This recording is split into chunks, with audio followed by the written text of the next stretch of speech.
तो अभी तक हमने संसाधनों के प्रकार देखे, जिसमें कि हमने नवीकरणीय संसाधनों को देखा। जो संसाधनों को मुख्य दो तरह से बांटा जा सकता है, जिसमें कि प्राकृतिक और मानव निर्मित संसाधन है। तो प्राकृतिक संसाधनों को पुनः दो तरह से बांटा गया, जिसमें नवीकरणीय और अनवीकरणीय है। तो प्राकृतिक संसाधन मुख्यतः वो हैं जो हमें प्राकृतिक द्वारा प्राप्त हैं। तो यहाँ पर जो नवीकरणीय संसाधन वह संसाधन है जिसका प्रयोग मनुष्य ने हाल फिलहाल में स्टार्ट किया है 50 से 100 वर्ष के अंदर। परंतु जो अनवीकरणीय संसाधन है इसे कई जैसे कि 200, 250 या 500 सालों से इस्तेमाल करता हुआ आ रहा है, जैसे कोयला वगैरह। ठीक है, तो ये सभी संसाधन हमारे अनवीकरणीय संसाधन कहलाएंगे। तो इसमें बात करते हैं जो मानव निर्मित संसाधन है, क्योंकि हमने देखा है कि संसाधनों का वितरण भूमि पर जो है हर प्रकार से क्या है, अलग अलग है। यानी इन विभिन्नताओं के कारण क्या है, जो ये संसाधनों का वितरण विभिन्न है, तो इसके कारक भी विभिन्न हैं। जिस कारकों में हमारी संसाधन में भूमि, जलवायु, ऊंचाई, ये सब तत्व आते हैं। तो अब मानव निर्मित संसाधन यानी जो मानव ने बनाया, जिसमें कि मानव निर्मित संसाधन जैसे पुल हो गया, सड़क हो गई, मशीन हो गई।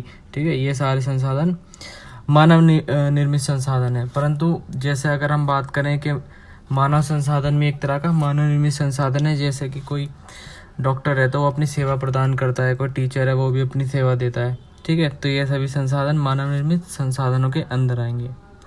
तो मानव निर्मित संसाधनों से हमारा तात्पर्य लोगों की संख्या, योग्यता, मानसिक और शारीरिक से है। तो मानव संसाधन के संदर्भ में लोगों को मतभेद है कि इतना होते हुए भी इनका तथ्य से इनकार नहीं किया जा सकता। मूलतः मनुष्य की कुशलता ही भौतिक को मूल्यवान संसाधन बनाती है। यानी कि जो मनुष्य अधिक स्किलफुल होगा वही एक तरह से अच्छा मानव संसाधन कहलाएगा। इसका एग्जाम्पल हम जापान के लोगों को देख लेते हैं, जो कि टेक्नोलॉजी में अभी बहुत ही आगे हैं। तो अब हम देखते हैं, जैसे कि हमें पता चल गया है कि मानव भी खुद में एक संसाधन है। तो अब इन संसाधनों का संरक्षण किस प्रकार किया जा सकता है।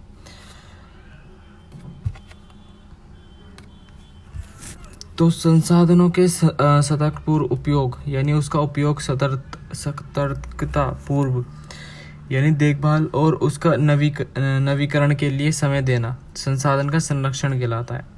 तो सतर्कता पूर्व उसका उपयोग होना चाहिए और नवीकरणीय के लिए समय देना तो उसका संरक्षण कहलाता है। तो संसाधनों का प्रयोग करने की आवश्यकता और भविष्य के लिए उस पर संरक्षण को संतुलन बनाए रखना ही क्या कहलाएगा, सतत पोषणीय विकास कहलाएगा। ठीक,